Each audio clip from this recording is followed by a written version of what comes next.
last weekend when Senator McCain became the sort of Republican leftist like most. The New York Times, a former newspaper, published a scathing editorial penned by Times editor-in-chief Blithering Prevarication III, saying, quote, John McCain's patriotic commitment to not breathing stands as a stern rebuke to the foulness of foul Donald Trump and other foul Republicans who insist on remaining alive. If only they could learn from McCain's example, we would say nice things about them too, and then bury them, unquote. At CNN, America's most trusted source for hysterical mendacity, Don Lemon stared sincerely into the camera and then realized it wasn't the camera but a child's kaleidoscope, and then became so fascinated with the shifting colors he forgot whom he was about to call racist. Then he remembered it was Donald Trump and stared sincerely into the kaleidoscope and said, quote, although I called John McCain a racist when he was alive, now he's dead, so he's a great man whose legacy proves that Trump is a racist because he's still alive, which is racist, unquote. When Lemon was told the camera was actually behind him, he spun around 360 degrees and continued talking into the kaleidoscope because he never quite figured out the whole degrees thing, which he says is racist. Trump offended the mainstream media by refusing to lower the flag to half-mast after McCain's death, then lowering the flag but giggling behind his hand, then quickly raising the flag again, then lowering it when no one was looking, and finally issuing a statement saying, quote, if John McCain was so great, how come he's dead, unquote. As NBC's Chuck Todd put it, quote, Trump's treatment of McCain is childish and only proves that he has cooties and is a doo-doo head, unquote. So the behavior in our nation's capital continues at its usual level. Trigger warning, I'm Andrew Klavan, and this is The Andrew Klavan Show. I feel hunky-dunky, life is tickety-boo. Birds are winging, also singing hunky-dunky-doo. Ship-shaped, ipsy-topsy, the world is zippity-zing. It's a wonderful day, hurrah, hooray! It makes me want to sing.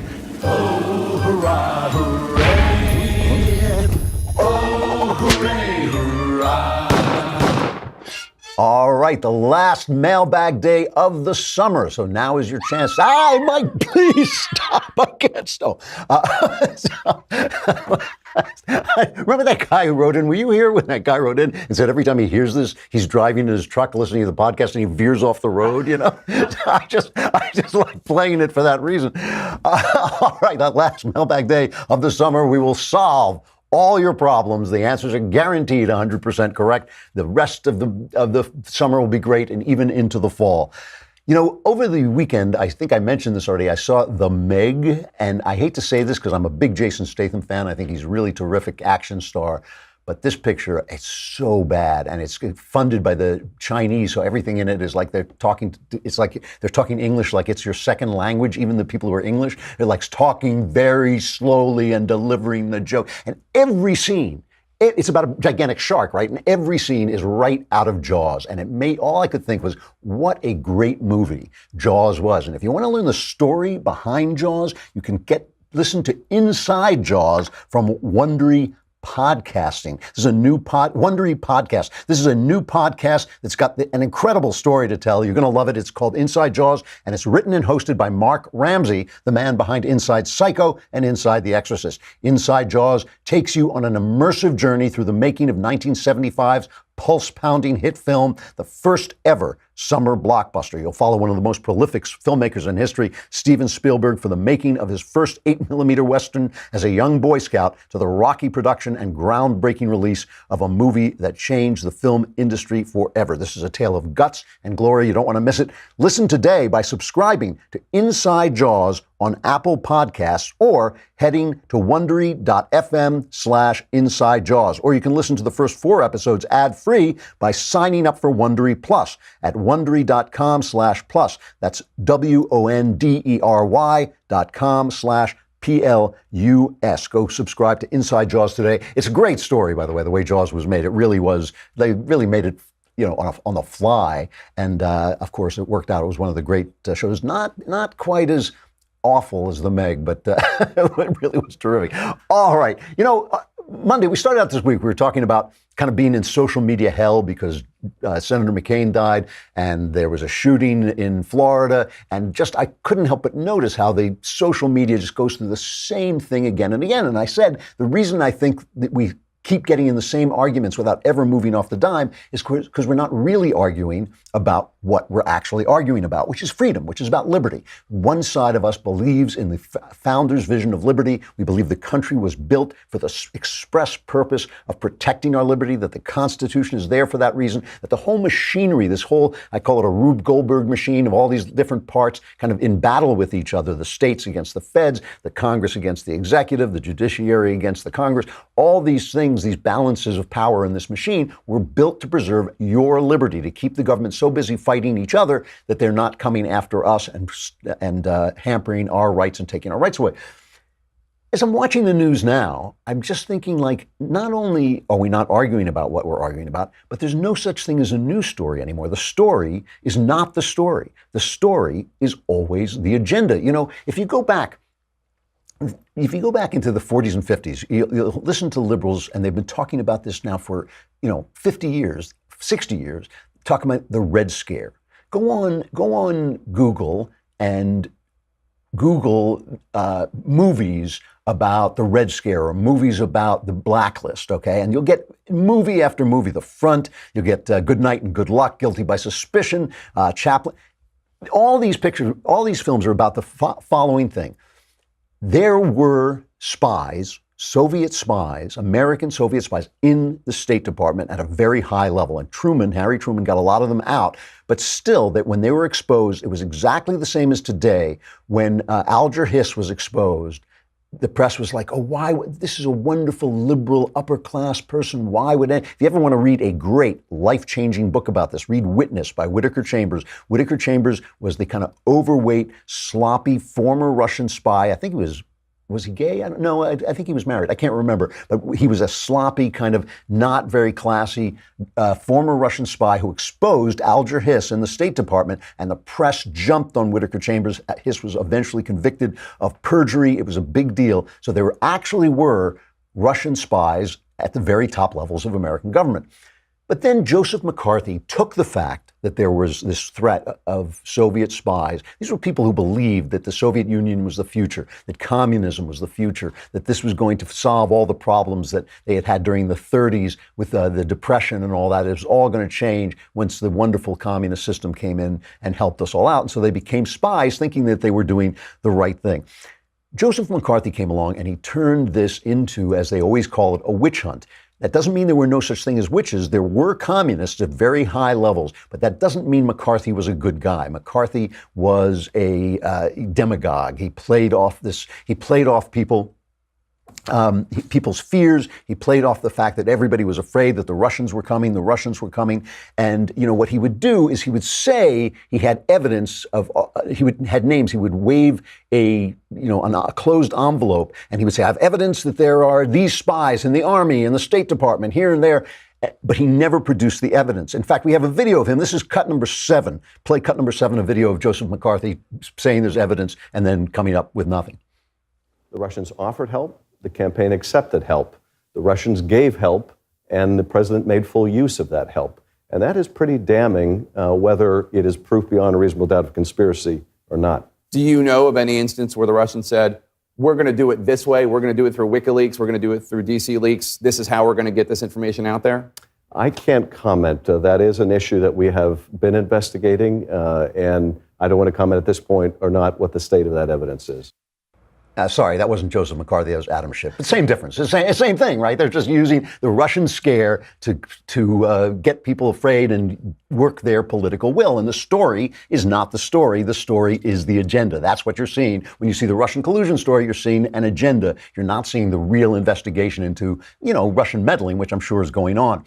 So one of the things that happened, and this was not Joseph McCarthy, but because McCarthy was a senator, but over in the House, they had what was called HUAC, the House Un-American Activities Committee, and they began calling up anybody who had ever had any kind of communist leaning. And it was unfair because people, intellectuals and even working class people thought, this wonderful communism has come. Somebody once said, I've seen the future in the Soviet Union and it works. And so people joined these communist clubs, but as the the stories of Stalin's atrocities came forward. People got wise, and they saw what it was, and they saw what the left always is, which is this controlling, overbearing, tyrannical philosophy that wants to force everybody into a vision of goodness, even if it means killing tens of millions of people. A lot of people left, and so it was kind of unfair when the House Un-American Activities Committee would call them up, and they would say, they would call them before Congress and say, you were a communist, now name your friends who are also there, name people. So it forced you in the position of being a rat. And it was overdone. It was, too much. It was too much an overreaction to what was actually happening, the fact that there were actually spies. And it happened in Hollywood. So it happened in Hollywood, and they went after some guys writers and actors and producers and directors who had been who had been communists. And people started getting blacklisted, right? So there was this blacklist. You couldn't work because you're a communist. And talented people, Dalton Trumbo, a terrible human being and an absolute communist, but he was a terrific writer. He wrote Spartacus under a pseudonym, great film. But there were guys who said, you know what? These communists are bad guys, and I'm going to testify. I'm not going to go to jail. I'm not going to, ruin my career. And guys like Elia Kazan, who was one of the great directors of the 50s, Bud Schulberg, a really good writer, they testified. And people started to ostracize them once the blacklist sort of went away. And they made a movie. It's one of the classic films of all time called On the Waterfront with Marlon Brando, in which Marlon Brando plays a dock worker. The docks are owned by the mob, and it's about will Marlon Brando testify against the mob. And what Kazan and Schulberg were saying is, hey, sometimes ratting people out is the right thing to do when they're really rats. And so all this stuff has gone on and on forever. The horror that people in Hollywood were, God forbid they had been Nazis, then nobody would worry about it. They were communists, which resulted in far more deaths than the Nazi regime. The communist regime murdered far many people. But, that Hollywood was silenced, they were furious about it. But the story was never the story. It was never about the fact that people were silenced. It was about the fact that they were silenced. It was never about the fact that HUAC overstepped its bounds or Joseph McCarthy overstepped its bounds. It was always about the fact that they wanted to sell leftism, and they got caught hooking their wagon to the star of the Soviet Union, which was an oppressive, murderous slave nation, slave empire. And they got caught, but they still wanted to push that agenda. Now they're doing the exact same thing, and they're simply reporting it from the other side. They're trying to gin up fear against the Russians, just like the right did, just like Joseph McCarthy did in his day. They're trying to gin up fear against the Russians to silence conservative voices and overturn the voice of the people who elected Donald Trump. And Trump is talking about it, and he is ticked off that Google and Facebook and Twitter are silencing conservative voices. And he said so, Google, the head of Google has refused to testify, but the other social media guys are going to come to Capitol Hill and testify. And Trump said, this is a problem yesterday. Here he is talking to the press. Yeah, I think Google is really taking advantage of a lot of people, and I think that's a very serious thing, and it's a very serious charge. I think what Google and what others are doing, if you look at what's going on at Twitter, if you look at what's going on in Facebook, they better be careful, because you can't do that to people. You can't do it. We have literally thousands and thousands of complaints coming in, and you just can't do that. So I think that Google and Twitter and Facebook, they're really treading on very, very troubled territory, and they have to be careful. It's not fair to large portions of the population. Okay? So the point is here, right, that they're doing exactly the same thing that HUAC and McCarthy and all of the Red Scare people did in the 50s, and that they've been complaining about for all this time. But all those complaints, all of history as told by the left is not history. History is not history. It's the agenda. So the guy from Google comes out. His name is Nick Sokrasek. And he's like Google's product manager, and just gives this po-faced denial that there's any chance that Google is slanting their searches in favor of the left, which they are certainly doing. But he just looks right in the camera and says, nope, not happening. Search is not used to set a political agenda, and we don't bias our results towards any political ideology. We continually work to improve Google search, and we never rank results to manipulate political sentiment. I mean, I've made the comparison before, but it is like the Martians in Mars Attacks who say we come in peace as they blow you away.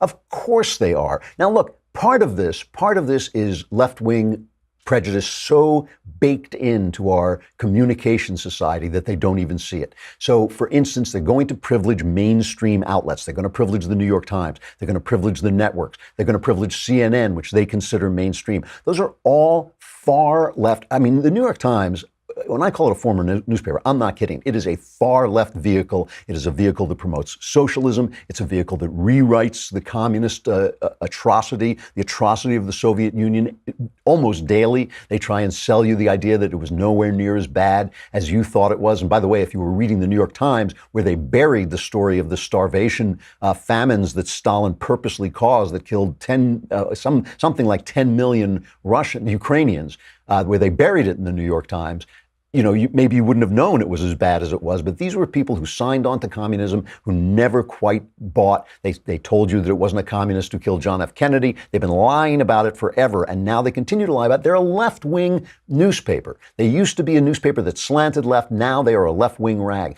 And so when you privilege those things, you are automatically privileging left-wing information, but that's not the half of it. Eric Weinstein, he's the guy from Thiel Capital, very bright guy, says the denial from Google is ominous. Google regularly biases searches in countless political ways, anti-gun, pro-multiculturalism, etc., anti-extremist. According to many experiments I've run, it does so in a fashion that is so transparently obvious as to be comical. I have found this too. I mean, James Damore, the guy they fired for saying men and women are different. I mean, that's a punishable offense at Google. They fired him for saying that. The big study comes from the Media Research Center, which you can get. You go on MRC, and you can download their entire study. Something like 40 pages. Talks about the fact that Twitter, we know, is shadow banning. Project Veritas caught them shadow banning conservatives. Facebook's trending feed has been hiding conservative topics, and we saw that egregious attack on our friend Dennis Prager and that whole I mean, they're so dishonest. Why not just come out and say, you know what, we got to straighten this out? Why not straighten it out? Instead, they say, oh, no, it's just a mistake. We just happened to, ban all of Dennis's videos. Google search, especially as you come into an election. See, this is the thing. They don't care. After the election, after November, they'll be happy to kind of make it fairer, a little bit fairer. YouTube, of course, we have problems with YouTube every day. They demonetize our videos and they say how controversial they are, but they don't do it. Do they do it to the Young Turks? They don't, do they? No. And they don't take them down. If I use material from an entertainment source, they will cut us down. They'll say, oh, you violated copyright. They never do it to the left. And they rely on these groups that hate conservatives to do their fact-checking for them. The Southern Poverty Law Center and the Anti-Defamation League, these are all guys who think that we are hateful because we believe in the Constitution and because we believe in liberty. There's even, at Facebook, there's even now a movement. James Barrett was writing about this on our own Daily Wire. There's a movement against their culture. Here's his story. He says, on the same day that President Trump unloaded on the political bias problem among major tech communities, including Google, the New York Times published a memo penned by Facebook senior engineer Brian Amerige, laying out the company's problem with political diversity and calling for a movement within the company to promote more tolerance of people with political views other than just the leftist views he says are currently enforced by employees. Since he posted his memo last week, dozens of fellow employees have joined this movement. The memo is titled, "We Have a Problem with Political Diversity." He says, "We are a political monoculture that's intolerant of different views. We claim to welcome all perspectives, but are quick to attack, often in mobs, anyone who presents a view that appears to be in opposition to left-leaning ideology. We throw labels that end in OBE and IST at each other, attack like you're an Islamophobe or you're racist, sexist, attacking each other's character rather than their ideas." So if they're having a movement within Facebook to stop it, it's happening. I mean, that's a big clue that it's happening. So just going back, we know now to look at all of the history, the way the left has told it, and say, wait a minute.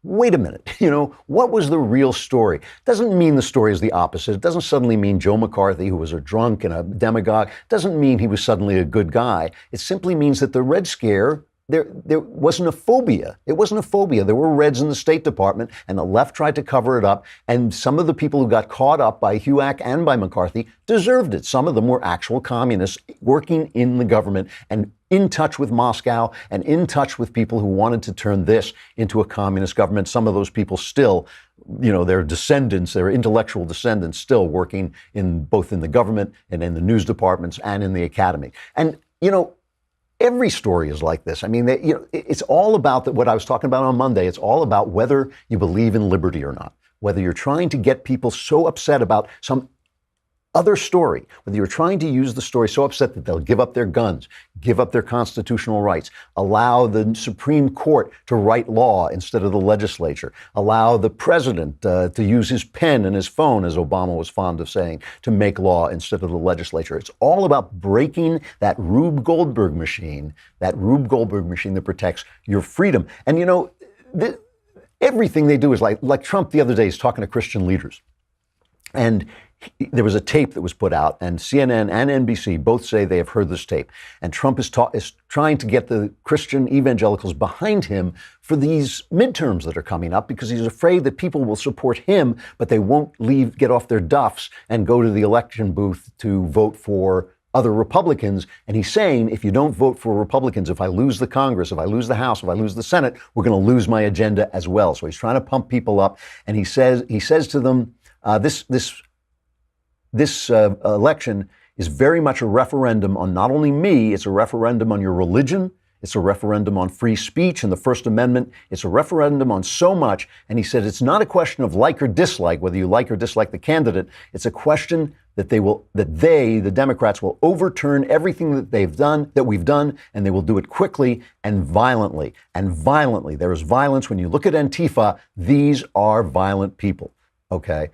So the left goes nuts, right? And when I say the left, what I mean is the media. And Chuck Todd, remember, Chuck Todd brought on a Antifa supporter, a guy who had written a book, the Antifa Handbook, I think it was called, the Anti-Fascist Handbook, brought him on twice to promote his book, to promote his point of view. And now he's shocked, I tell you, shocked that there is violence going on in this casino, that Donald Trump is making reference to violence. Chuck Todd is shocked.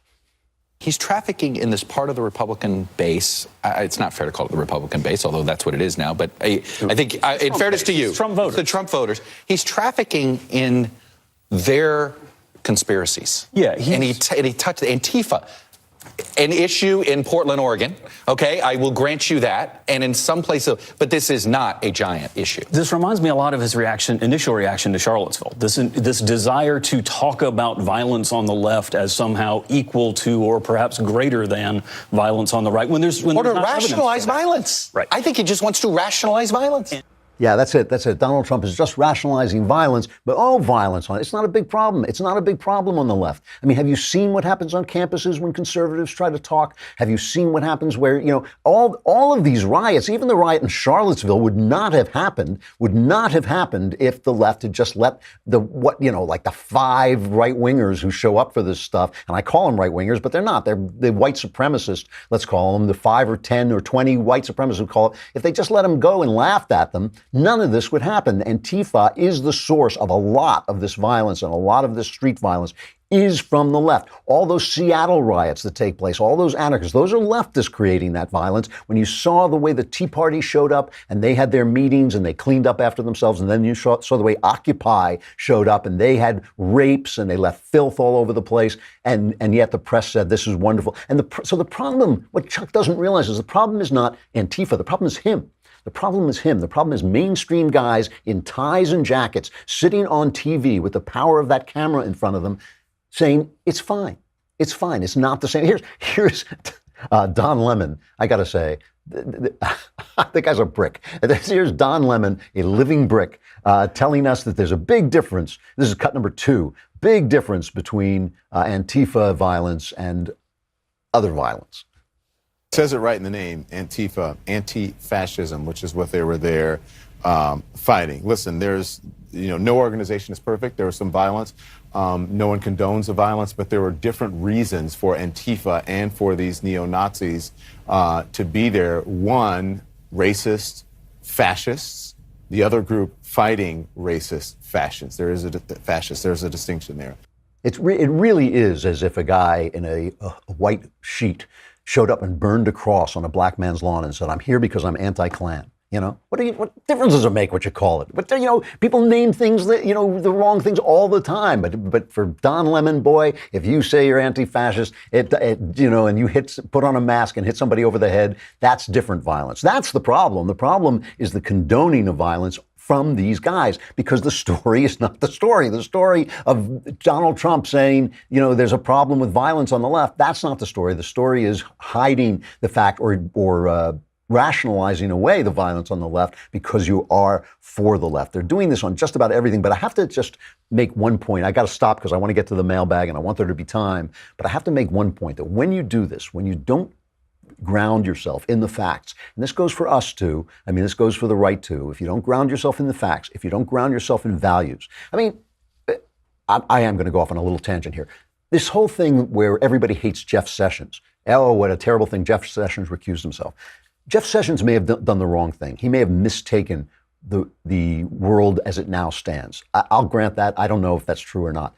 But Jeff Sessions is an honorable guy who is trying to act according to his sense of honor. If we don't have room for that, if we're willing to distort our values to support Donald Trump, down we go. We just become the left. And if you want to see distorted values, remember, I think it was this week, wasn't it? The New York Times wrote that thing about Stormy Daniels as a feminist hero. Yes. Now Vogue has chimed in, and this designer who refused to design a dress for Melania Trump has designed a dress for her, and they put her forward as some kind of fashion symbol in Vogue, which is the fashion Bible, right? That's the fashion world's Bible. And they put this porn star and what can you call her? A loose woman, you know, I don't know what to call her, but she's obviously, it's a woman who extorted her rich lover, had sex with a married man, extorted her rich lover, not excusing Trump by pointing out what Stormy Daniels is, okay? And now they're so desperate, their agenda is so important, so much more important than their facts, so much more important than their values, that they descend into self-parody. Here is Brooke Baldwin on CNN interviewing the writer of this Vogue story, Amy Chozick, on Stormy Daniels and who she really is. I really wanted to get at kind of the psychological and personal toll that it has taken on her being one of the president's, you know, chief adversaries. What is that like? And so we really kind of dove into that over a couple conversations. She's very dry. She has this sardonic wit, and it was something that she kept kind of relying on every time the conversation got too heavy about this weight that really millions of Americans have placed on her shoulders, seeing her as this kind of beacon of the resistance. She's sort of this perfect adversary. She really is. I mean, I tried to dig into that a little bit. What makes her such a perfect adversary? And it's partly that. She cannot be humiliated. I mean, she told me that working in the adult business, there's been harassment her whole life. She said, I did not turn on Twitter and get called a whore for the first time. Your biggest takeaway after sitting down with her? I think just how, you know, fun she is. I think people have a perception about porn stars and what their kind of sex-fueled lives are like. I mean, she's a working mom. I mean, talking about her 15 minutes, some of her friends I talked to were like, yeah, she's got a family to support. Is she cashing in when she can? Sure. And so just kind of how different it was from our perception of this, you know, glamorous or whatever you think about porn stars. She's a working mom. She's got her horses in Texas, a gun. She's got a gun. She's a Republican. She's fun. She's a fun working mom. She's a fun working mom. I mean, listen, this is what you turn yourself into. This is what you turn yourself into when you put your agenda above your values. This is what's happening in the news. This is why the news business is in disrepute with everybody. They have put this left-wing agenda above their values, which should be telling the story, should be bringing the news to people. You know, Fox News' slogan, "We report, you decide," that should actually be the slogan of every journalist.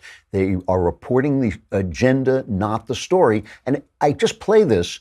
It's like a warning. It's like a warning. Don't let this happen to you. Don't become this woman spouting this nonsense about this woman who has had, look, you know, it's not a moral, I have my moral judgments about Stormy Daniels, but it's not a moral judgment to say being a porn star is a degraded life. It's a degraded life. That is a life where your body is being used for the degraded entertainment of men. The men who are watching it are degrading themselves, and I'm not exempting myself. I know what I know what we're talking about.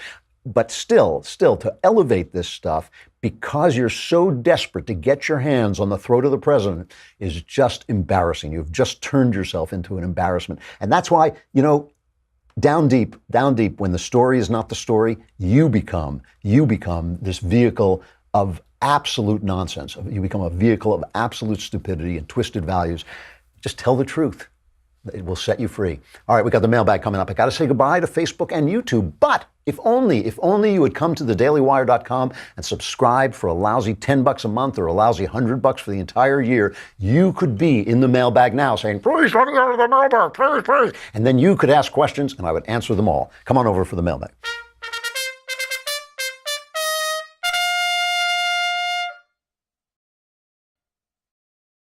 The mailbag. I just always like to picture that truck going off the road, killing dozens. All right, from Eric. Oh, great and wise Klavan, knower of all the best words, whose cranium reflects God's light and banishes the darkness. True, and whose name is not spelled with ease. 4 years ago, my younger sister came out to my family as a transgender male. Having been raised in a conservative Christian family, this has caused some drama, to say the least. She insisted that we call her by a new name and use male pronouns. I think you can tell by the pronouns I'm using a bit of how I feel about it. However, out of respect for her wishes and a desire not to create a divide between us that would prevent me from further speaking into her life, I acquiesced and do, as does the rest of my family, at least while in her company and when referring to her the majority of the time. Thankfully, our family has not split over this and still regularly spends time together eating, laughing, and enjoying one another. She eventually married her girlfriend of several years, and again, while none of us really supported the marriage, I and all but one other family member attended the wedding because she deeply desired for us to be there. She knows generally how I feel about everything, and I assume thinks I'm a bit blinded by my conservative Christian views. She also knows I love her immensely, which has enabled us to have dialogue about the whole issue on occasion. I wonder, though, if I am approaching this in the right way. Am I being hypocritical? If I am just enabling and encouraging a lifestyle I do not agree with, I think may ultimately be unhealthy. Or if I should continue to stay the course I'm on. I would love to hear your thoughts on this. Love the show, and thank you for helping to keep me sane. God bless Eric. Eric, I think you're doing exactly the right thing. You are not in charge of her life. You are not in charge of her life. She knows how you feel. You're not being a hypocrite. She obviously understands your feelings about this, but you are giving her God's love. That is what God would do. God sits down to dine with sinners and gives them love. It may save them and it may not, because they have their own free will. Your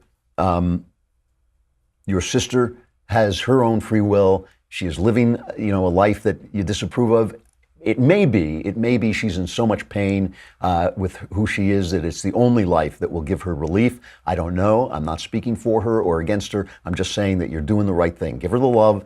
Let her know how you feel. If there's ever a chance that she wants to come to you and talk about it, she can do it. Otherwise, I think you and your family are acting admirably. I think you are acting admirably. What would you gain? What would she gain? What would God gain by you, constantly hammering her about something that she already knows you feel? I mean, what would she gain? But she might gain a path to God through your love, and it's the only path as far as I'm concerned. And so I think you're doing the right thing. From Anthony, Mr. Klavan, how do you explain the Christian message to people who are emotionally troubled? I was speaking with a friend the other day, and she said she can't believe in a God that does so many bad things to people. How would you provide a Christian-like comfort to those who are resistant to God because of an emotional issue? There are actually two questions in this letter, or two issues in this letter. One is really the same as the letter before, that you show the face of Christ by representing the face of Christ, the love, the values, the joy, and the respect, that God shows to people, even in their sin, even in their trouble, even in their mistakes. And that, I think, does so much more than preaching. It does so much more than preaching. Obviously, you want people to know where your joy comes from. You want people to know what your values are rooted in, but preaching it is different. That's saying it occasionally, or at least letting people know what it is different than hammering people with it. I always think, a lot of times when I hear people preaching, I think they're preaching for them, not for the person they're talking to. When you preach for the person you're talking to, a lot of times you don't need the words, you just need the love. The other thing, though, I just want to bring up, that there's also this other issue in here where somebody says to you, she can't believe in a God that does so many bad things to people. That's an argument. It's an intellectual argument. And you don't want to, when people are emotionally troubled, getting into intellectual arguments with them is really not going to help. You know, that you're not going to convince anybody by logic to come to God. You convince them by showing them what God is through your love. But I do think, just so you know, the answer to that argument is that how do you even know it's unjust that bad things happen to people? How do you know it's unjust? How do you know, where does that value come from? What is your knowledge that some things are bad and some things are unjust and some things are right and some things are wrong? Where does that come from? If you know it beyond, you know, just your relative values, just the fact that you were taught it, just the fact that America is a kind of good country where you learn those values, if you know it beyond those things, it's because those values come from a consciousness greater than your own. And the very fact that you know that the world is broken, that the world is not the way it's supposed to be, is proof that there is a greater consciousness that has instilled those values in you and upholds those values. From Jonathan, Lord Klavan, enforcer of order and sustainer of universes. I have been on my shoulders. I have been interested in writing for a long time, and while I'm really good at creating in-depth universes, I have problems building plot depth and creating interesting characters. What are the steps that you take in writing a fictional story, and how do you develop characters? Any advice would be appreciated. Thanks. You know, by the way, I'm not a big science fiction fan, although recently I wanted to educate myself in science fiction, and so I looked up what are the big classics in science fiction and found to my surprise that I'd read almost all of them, so I guess I know more about it than I thought I did. But science fiction frequently is based on big ideas and doesn't really have very good characters, doesn't really have characters that matter. And that to me is a shame, because I think it's characters. Characters are mainly what I come to stories for, to get an in-depth representation of the human race. And so I love it when a science fiction story also has great characters, but they're very famous stories. I was thinking of Childhood's End, which is a really fascinating piece of science fiction, but the characters are all kind of cutouts and they're not very good. So I'm just saying that science fiction is a realm where that often happens. However, to answer your question, in terms of plotting, I'm a big outliner, and one of the good things about outlining is you can see that your story is too simple. You can see that it needs more depth. You can see that it needs more twists and turns. You can see it on the page before you're deep into it, and putting those things in would mean rewriting 100 pages. When you only, an outline, maybe say it's 10 to 20 pages, a really good long scene-by-scene outline, you can see when something's wrong and just shift it around, more like writing a screenplay, and that really works. As for character, dude, it's about observation. It's about looking at people, learning people, seeing what people are. You don't create characters when you sit down to write. You store characters by observing the world and keeping your eyes open and trying to understand people. And it's one of the reasons that I'm a kind of person who would rather listen to you talk to me than me explain you to yourself. That is one of the reasons, as a writer, one of the things about being a novelist and not a journalist primarily, is that I just want to get things right. I just want to describe things. Journalists are basically telling, like I said, they have an agenda, but a good novelist is just trying to describe the world as it really is. So look at people without judgment. Don't pass judgment on them, just look at who they are. Just look at how they act, look at how they behave, and see if you can translate that onto the page. I mean, that's kind of where you start. That's the writer's art. From Zachary, Mr. Klavan, I was ecstatic when Trump got rid of 10 expenditures, which essentially ended the climbing national debt.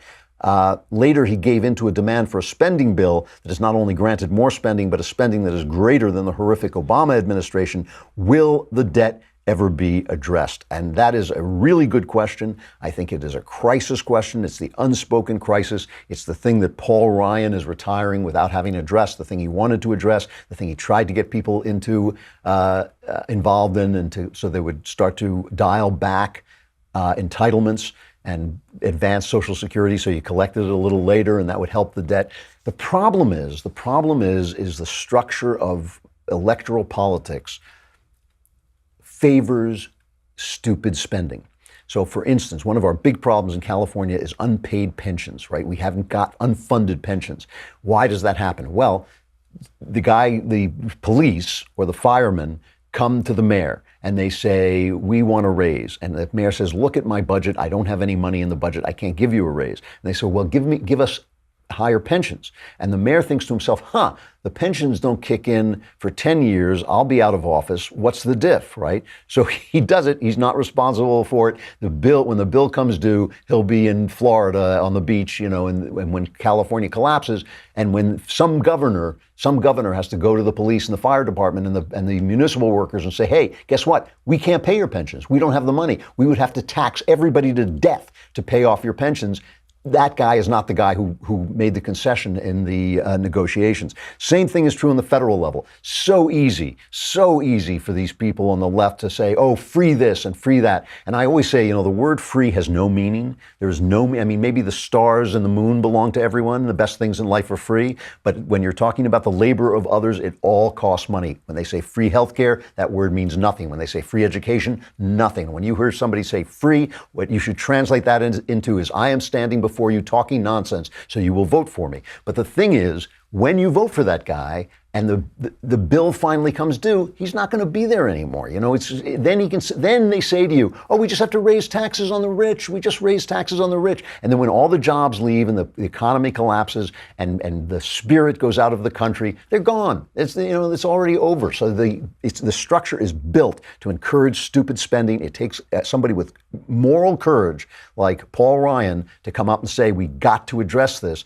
And he failed because it was easier. And Donald Trump is partly to blame for this. He's not only to blame for it, but he's partly to blame for it for saying, I will not touch your Social Security. Touch it. You got to. It's the ballast of the debt, is that where most of the debt is coming from. It can be reformed and preserved without destroying the country and without destroying a generation. So I won't say I'm optimistic, but I haven't lost all hope. That's the way it comes, because people with courage do come along. I will give you one more here. Laura, this is interesting, from Cody, Lord Clavanus. Firstly, thank you so much for your show and dauntless pursuit of truth-telling. The Daily Wire podcast and articles, yours especially, are a bright spot in my day and in this dark world. My question, how do you feel about the modern-day application of the third commandment, do not take the name of the Lord your God in vain? When I was young, my grandparents would not even allow me to say gosh or golly for fear of being too close to taking God's name in vain. Today, standards even for Christians seem to be relaxed, but it still grates on me to hear it. I would love your thoughts on this and other things in a similar vein. Thank you, Cody, from MT. Is that Montana? I think so, yeah. It's such I could go on forever on this, and I won't. But our language, we have allowed our language to get degraded. We have allowed we've allowed ourselves to be convinced that four-letter words don't have any meaning. It's just being a prig to say that you shouldn't use them. We use them in conversation. I'm as guilty of this as anyone. I'm not saying I'm not, but we use them as adjectives and commas and whatever you want. Women use them, which is always a bad thing because women set the tone of conversation, and men will clean up their act if women clean up theirs first. That will happen, as they just took down a sign in a school that said, if you act like a lady, men will act like a gentleman. That is true. That is simply, that's why they took it down, because it's true. We can't have any truth running around in our schools. But I think this is also true, that to use the word with God, the name of God circumspectly, is to teach yourself, to train yourself to respect your Creator. It is to teach yourself that. It is not a question of, oh, you did a bad thing, of, oh, you're naughty, oh, you're a sinner. It is simply to train your own heart and mind in respect for God, which will make you happier, smarter, and wiser. That is why you do it. And it is interesting to me that the only word that still seems to have meaning is the N-word, such that if you use the N-word in the sentence, oh, what an awful thing it is to use the N-word, you get fired. I mean, it's insane. It is insane. And that's the kind of thing we were talking about earlier when I showed the Stormy Daniels thing. When you have a stupid set of values, like, yes, use the Lord's name in vain. Yes, use four-letter words. When you have a stupid set of values, you end up in a stupid place. You end up living a stupid life. And a life in which a person can say, oh, the N-word, that's awful, and get fired is insane. And a life where people don't think about God and don't pay him the due respect, not because it's evil, not because it's wicked, just to train their own minds in what's important, is a degraded life. And I am as guilty of it as anybody else, and I'm not looking down on anybody. I'm simply saying that you're right. It's too bad. All right, I got to stop. I really went long, but let us go on to Tickety Boo News.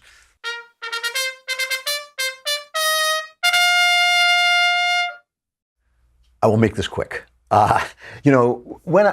talk about the media, and when we talk about censorship, and when we talk about the censorious left cutting down conversations on campus and in HR, in corporations, and shutting everybody up, and everybody's called a racist and everybody's a sexist, we should also remember that that is a reaction to the extraordinary leap in free speech that we have taken over the last 50 years. Even the cursing I was just talking about is part of a leap in free speech. I would like to see responsibility come along with that speech, not such that you yell at me whenever I say something you dislike, but such that I say to myself when I wake up in the morning, hey, you know what? Watch the way you talk. I mean, I still try very hard to watch the way I talk around ladies. I have to say the ladies don't like it because they go out of their way to curse in front of me. But I try because I believe in it. I try because I believe in it. I do try not to use the name of God in vain. I try and do it. But the point I want to make, that our free speech right now is at a peak. What we're fighting for is something we didn't have 50 years ago, and that's a wonderful thing. We shouldn't forget that. It is a good thing that an artist can say whatever he wants to say. It is a good thing that we have all this media where the right can fight back against the claustrophobic, smothering influence of the left. We have got voices that we didn't have 50 years ago. Remember, it used to just be CBS, ABC, and NBC with a kind of mild left-wing slant. And now those have become far left venues, but there's the Daily Wire, there's PJ Media, there's all these other voices out there. It has become more various, it has become more free. What we're fighting for is something new and great, and we should appreciate the greatness of it as we battle the people like Google and Twitter and Facebook who, for their own reasons and for their own political agenda, are trying to take it away. The reason they're trying to take it away is because we have it. That's why. And we should appreciate the fact that we have it every day. And it is a beautiful thing. And even listening to people curse when they shouldn't is part of that. I would rather have to listen to people use foul language than listen to people who were not allowed to speak their minds. Okay? So I think we should just stop every now and again and appreciate that. We've had a great Supreme Court on this for decades, defending free speech. And I think we should just cherish it and fight all the harder to keep it. All right. We'll be back tomorrow. The last day before the long Klavanless weekend is coming, so you do not want to miss it. You're going to need all that Klavan-y goodness to get you through the 4-day Klavanless weekend. So be here tomorrow. I'm Andrew Klavan. This is The Andrew Klavan Show.